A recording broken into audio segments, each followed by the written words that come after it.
인슐린 저항성이란 당뇨, 심혈관, 암, 치매까지 만성질환의 공통 뿌리. 여러분, 이런 말 들어보신 적 있으신가요? 혈당이 조금 높네요. 관리 잘 하셔야겠어요. 그런데 많은 분들이 이 말을 듣고도 별 증상이 없다 보니 그냥 넘어가십니다. 오늘은 그 조금 높은 혈당 이면에 있는 인슐린 저항성에 대해 이야기하겠습니다. 인슐린 저항성은 단순히 혈당 문제가 아닙니다. 당뇨, 심혈관 질환, 간암, 유방암, 그리고 치매까지 여러 만성 질환이 공유하는 공통 뿌리입니다. 그리고 가장 중요한 점은 처음에는 증상이 거의 없다는 것입니다. 수년, 수십 년이 지난 뒤에야 다양한 질환으로 드러납니다. 일부 인슐린이란 무엇인가? 먼저 인슐린의 역할부터 짚어보겠습니다. 밥을 먹으면 혈당이 오릅니다. 그러면 췌장이 인슐린을 분비합니다. 인슐린은 세포에 신호를 보냅니다. 혈액 속 포도당을 받아들여라. 이 신호를 받은 세포가 문을 열고 포도당을 흡수하면 혈당은 정상 수준으로 내려옵니다. 비유하자면 인슐린은 열쇠이고 세포의 수용체는 자물쇠입니다. 열쇠가 잘 맞으면 문이 열리고 포도당이 들어갑니다. 이 과정이 정상적으로 작동할 때는 문제가 없습니다. 하지만 자물쇠가 녹슬기 시작하면 어떻게 될까요? 2부 인슐린 저항성. 자물쇠가 녹슬다. 인슐린 저항성이 생기면 세포가 인슐린 신호에 잘 반응하지 못하는 상태가 됩니다. 자물쇠가 녹슨 것입니다. 혈당이 잘 떨어지지 않으니 췌장은 더 많은 인슐린을 만들어냅니다. 혈당은 겨우 조절되지만 혈중 인슐린 농도는 만성적으로 높은 상태가 지속됩니다. 이 상태에서 무슨 일이 일어날까요? 인슐린은 혈당을 낮추는 것 외에 또 다른 기능이 있습니다. 바로 세포 성장을 촉진하는 신호 역할입니다. 혈중 인슐린이 만성적으로 높으면 몸 안에서 성장하라는 신호가 계속 켜진 상태가 됩니다. 정상 세포에게도 그리고 손상된 세포에게도. 이것이 암을 포함한 여러 만성 질환과 연결되는 핵심 기전입니다. 그렇다면 이 자물쇠는 왜 녹쓰는 걸까요?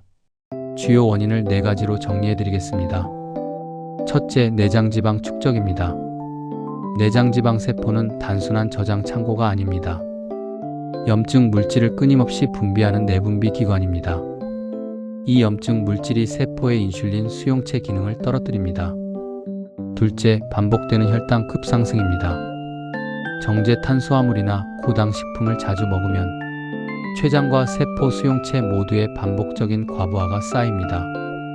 셋째, 운동 부족입니다. 근육은 인슐린 없이도 포도당을 흡수할 수 있는 기관입니다. 근육량이 줄수록 인슐린 저항성은 높아집니다. 넷째, 수면 부족과 만성 스트레스입니다. 코르티솔 같은 스트레스 호르몬이 혈당을 올리고 인슐린 신호 전달을 방해합니다. 3부 어떤 질환과 연결되나? 이제 인슐린 저항성이 어떤 질환들과 연결되는지 하나씩 살펴보겠습니다. 첫 번째, 제2형 당뇨병과 대사증후군입니다. 인슐린 저항성이 지속되면 췌장은 점점 지칩니다.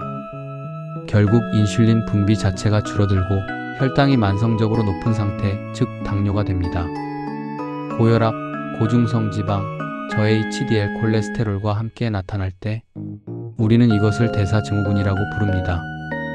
두 번째, 심근경색과 뇌졸중입니다. 만성적으로 높은 인슐린은 혈관 내벽을 손상시킵니다. 동맥경화가 가속화되고 결국 심근경색과 뇌졸중 위험이 높아집니다.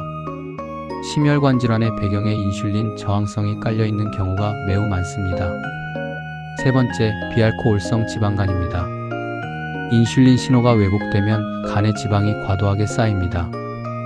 술을 마시지 않아도 지방간이 생기는 이유가 여기 있습니다. 이것이 지방간염, 간경변, 그리고 간암으로 이어질 수 있습니다. 네 번째, 암입니다. 높은 인슐린과 IGF-1, 즉 인슐린 유사 성장인자는 세포 증식을 촉진하는 신호로 작용합니다. 손상된 세포가 제거되지 않고 계속 자라기 쉬운 환경이 만들어집니다. 대장암, 유방암, 췌장암, 자궁내막암이 비만, 인슐린 저항성과 강하게 연관된 이유입니다. 다섯 번째, 다낭성 난소증후군입니다. 높은 인슐린이 난소에서 호르몬 분비를 자극해 배란 장애와 생리불순을 일으킵니다. 여성 난임의 주요 원인 중 하나입니다. 마지막으로 알츠하이머 치매입니다. 뇌세포도 인슐린 신호를 사용합니다. 뇌의 인슐린 저항성이 신경세포 손상과 연결된다는 연구들이 최근 빠르게 쌓이고 있습니다. 일부 연구자들은 알츠하이머를 제3형 당뇨라고 부르기도 합니다. 오늘 말씀드린 내용을 정리하겠습니다.